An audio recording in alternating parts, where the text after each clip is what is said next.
Power rankings for round 2 of Super Rugby. Once again, my dad is out there looking after my daughter because she is once again home from daycare. So I will try to keep this quick-ish. But yeah, it's still only round 2, so we don't have a whole lot of sample size in terms of results.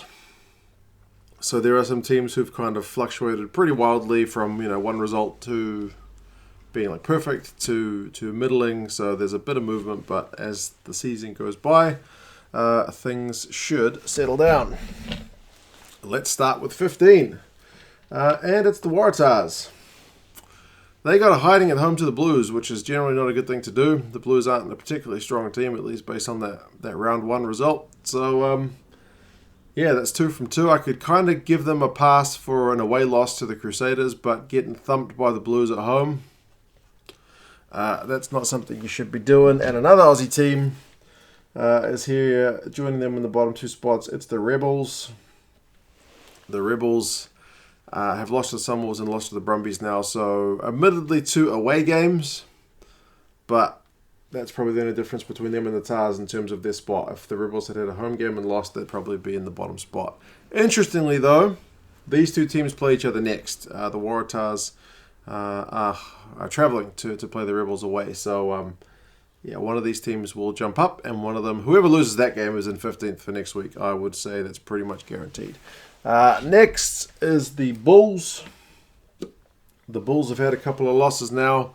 They're on the bye next week, so kind of time for them to regroup. But, yeah, it's not quite fallen into place. They are perhaps the most affected South African team in terms of the guys they lost during the off-season. But, yeah, the Bulls need to turn things around pretty quick smart. Next, and we've only got one result for these guys, but it was a home loss, and it was a pretty convincing loss. So the Highlanders are there, rounding out the bottom row in 12th spot. Again, it's only one game, so you don't read a whole lot into that, but it was a pretty bad start. I mean, they did come back a bit better in the second half, but yeah, it wasn't a great result for the men from Dunedin. They have the Brumbies away next week, so that'll be an interesting test because the Brumbies are quite further up my board with a perfect record, so it'll be interesting to see. Next, the Reds. The Reds are there in 11th. They've also had a couple of losses now. Traveling to South Africa to play the Lions, maybe they did as well. They did well to get as close as they did. You can see why I normally speak slow. But yeah, ultimately it's 2 losses on the trot, and they've got an away trip to the Huaraz next. Doesn't get a lot easier for them. It gets harder before it gets easier, if anything. So they could be returning to Australia, pretty much propping up the table. But the Huaraz did look a little bit vulnerable last week against the Canes, so we will see.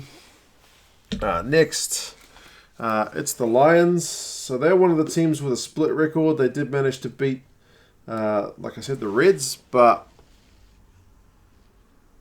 again, you're probably not giving them a whole bunch of credit for that one. It wasn't a convincing win. Their scrum seemed vulnerable, or they probably should have won by more from what I've heard. Again, I didn't watch that game in full, but the Lions at the moment seem like a middling team, and I guess that's reflected in the position on the table. They will host the Stormers next, so that'll be a good test for them as well to show us that they're not just a middling team. Next, and these guys are up from pretty much right on the bottom, the Hurricanes.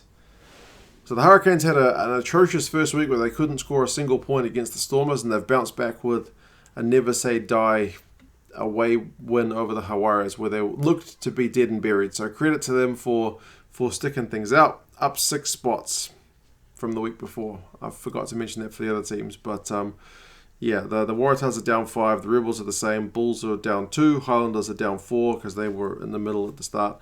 Reds down 2. Lions up 3. Hurricanes up 6. They are the biggest movers on the board this week because you go from not being able to score a point to beating one of the favourites for Super Rugby away from home with the travel factor as well. So credit to them for that. Next, and how are these guys this high? The Blues. Ridiculous. The Blues, from 2 results, they're up 4. So they lost to a Chiefs team which went and beat the Crusaders. So maybe the Chiefs are pretty good. Maybe we give them a pass for that one. And then they went over to Australia and did our job over the Waratahs. Now the Waratahs are looking pretty weak, so I didn't give them too much credit for that, but it was away from home and it was a pretty big margin, so I'll give them a bit for that. We're only 2 rounds into it, so don't think that I'm getting too hopeful about where the Blues are at. I'm still very cautious to see how things go, but yeah, it was a decent result for them for sure. Could have been a banana skin game. Next, it's the Crusaders, who unbelievably never feature this low on my board. They are down 3 spots. They were 4th last week because they beat the Waratahs at home, which is again, based on paper, wasn't that much of an achievement. They did a solid job. Then they had a tricky one. They went to Hamilton and they got beaten, man. The Chiefs were good. So I don't think that's a reflective spot of the Crusaders. I think they'll undoubtedly finish higher than 7th on the table, but after 2 rounds, that's where it's at. And interestingly, they travel to play the Blues next. So if they give the Blues a hiding, then we will know a bit more about where the Blues are at. But yeah, it should be an interesting test for both teams anyway. So yeah, it's kind of nice that they're next to each other on the board at the minute. Next, and these guys are down 4 spots, is the Huaraz. They probably should have won that game, man. They had the winning of it, but they couldn't close it out. It's a loss at home, which you just can't be doing. So Super Rugby, your home record is vital. They let their one slip, so they'll be pretty disappointed. They got the Reds next at home, so they'll be looking to definitely bounce back and put a big score on, because, as I said, the Reds are one of the teams who are towards the bottom end of the board. They haven't picked up a win yet. So, yeah, we'll see how they go. But, yeah, it wasn't a good look for the Huaraz last week. Next. Oh, man, I haven't got their magnet. Bear with me just a second. All right, there it is. The Sunwolves. Oh, my Lord. They've actually gone up. The Sunwolves, based on that win, were fairly high up the board last week, and the fact that other teams around them lost means they have gone up. So it's 2 weeks into the comp, so don't read too much into that. But if you're a Sunwolves fan, yeah, take a screenshot, because that's where they're at. They host the Chiefs next. So, yes, that will be a true test of where these guys are. Top row, we got the Brumbies. The Brumbies have got a perfect record. They haven't really set the world on fire, but they've been getting the results. So, solid start for the Brumbies. Oh my Lord, I'm in such a rush. Not quite in the top row are the Brumbies. They've got a perfect record. Haven't exactly been setting the world alight, which is what keeps them out of the top row. But yeah, they've got the Highlanders at home next. They're always going to have a good start to the season in terms of their fixtures list, and they're making the most of it so far. The Highlanders will be hurting, so it's time for them to try and to kind of upset that Brumbies rhythm. Next, top row. The Stormers are down 2 spots, despite having a perfect record, despite keeping an absolute clean sheet. So they have not conceded a single point yet after 2 rounds of Super Rugby, which is in itself phenomenal.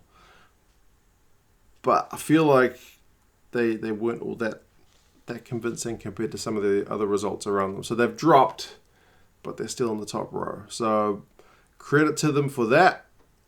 Even some staunch Stormers fans have told me they were maybe a bit lucky at times against the Bulls, but the result is what it is. Next, second spot, the Sharks, and the Sharks are up 3 spots.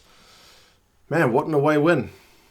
I was really kind of down when I saw their fixtures list at the start of the season. I thought, man, 1 game at home and then you're immediately on the road. And it's the tour of Australia and New Zealand. You got the Highlanders. It's a tough place to visit. They're going to be fresh off the bye.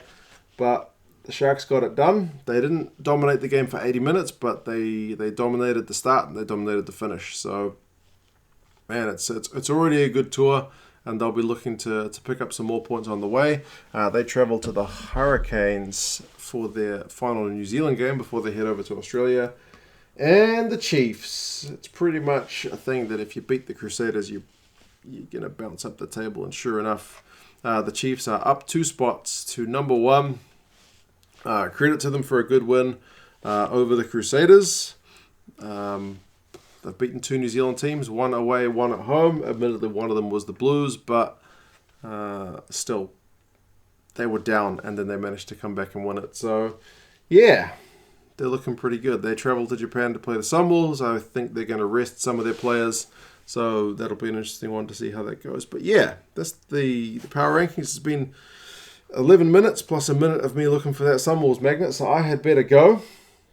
Better as always, let me know your thoughts in the comments, guys, and I'll talk to you again soon. See you later.